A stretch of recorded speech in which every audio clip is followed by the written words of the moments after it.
au yufraqu baina man ghalabat ta'atuhu was-salatu lahu afdal amma asihi fal istighfar lahu afdal. Fa'ajaba bi anna al-istighala bis-salati was-salam 'ala an-nabi sallallahu alaihi wasallam afdalu min al-istighal bil istighfari mutlaqan. Ujar orang, wahai Imam Ramli, mana baiknya, mana lebih utamanya kita beristighfar dengan bersalawat dan salam atas Nabi? Mana afdalnya?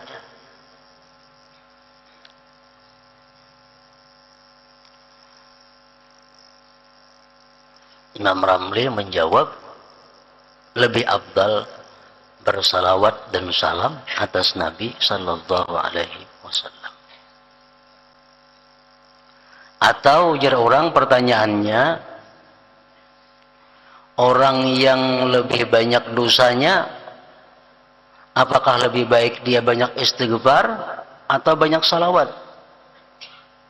Kalau orang itu orang saleh, orang itu orang yang kada banyak dosa, sudah jelas lebih baik banyak salawat daripada banyak istighfar. Nah, kalau orang ini bang banyak dosanya, lebih banyak maksiatnya, mana baiknya istighfar kan dibanyakinya salawat dan salam kepada Nabi kan?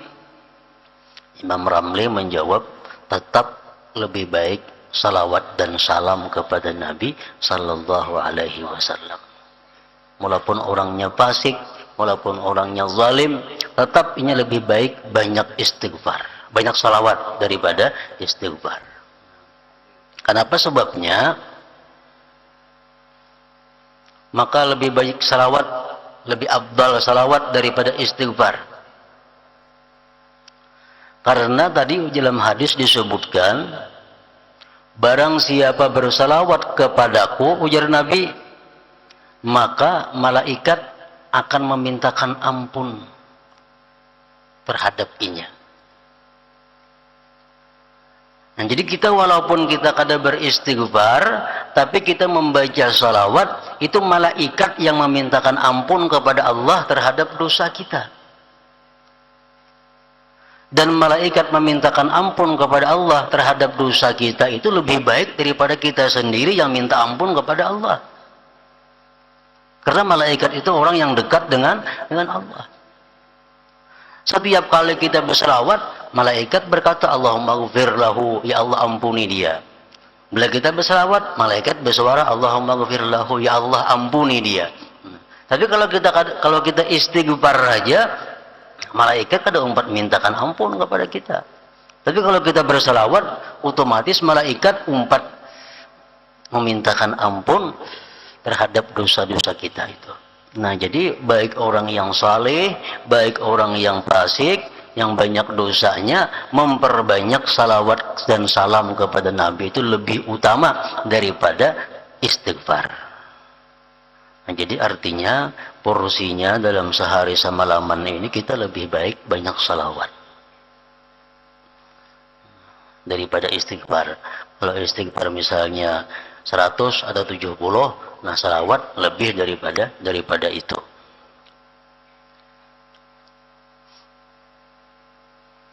Ada lagi pertanyaan kepada Syekh Abdul Abbas At-Tijani. Beliau ditanyakan mana afdalnya membaca Al-Quran dengan membaca salawat kepada Nabi. Tadi kan istighfar, sudah jelas lebih afdal salawat. Nah, sekarang Quran. Mana afdalnya kita membaca Quran dengan membaca salawat dan salam kepada Nabi? Abdul Abbas At-Tijani mengatakan, bagi orang-orang yang lebih banyak dosanya, bagi orang-orang yang tergolong fasik, lebih baik membaca salawat daripada membaca Al-Quran. Kalau orang-orang yang saleh, orang-orang yang sudah lebih banyak taatnya daripada maksiatnya, lebih baik dia memperbanyak membaca Al-Quran daripada membaca salawat. Nah, ini perkataan Syekh Abdul Abbas. Kenapa sebabnya? Karena kalau orang fasik itu membaca Al-Quran, Quran itu kalamullah. Quran itu adalah wahyunya Allah. Kalau orang fasik membaca Al-Quran, dikhawatirkan satu, orang beradab. Orang beradab dengan kalam Allah. Yang kedua, barangkali yang dibacanya itu Al-Quran mengutuk dengan dirinya sendiri. Misalnya orangnya zalim. Kalau membaca Al-Quran, dalam Quran ada apa? La'natullah ala zalimin. La'nat Allah atas orang zalim. Berarti dia melaknat dirinya sendiri. Atau dia fasik, dia baca Al-Quran. Wa ammal ladzina fasaqu fa ma'wahumun nar. Orang-orang fasik itu masuk neraka. Berarti dia sendiri mengatakan dirinya masuk ke neraka. Nah, untuk orang-orang fasik, orang-orang yang banyak dosa, lebih baik perbanyak salawat. Itu ujar Syekh Abdul Abbas tadi. Dalam kitab Sa'adatud Darain, panjang lebar dijelaskan kisahnya itu.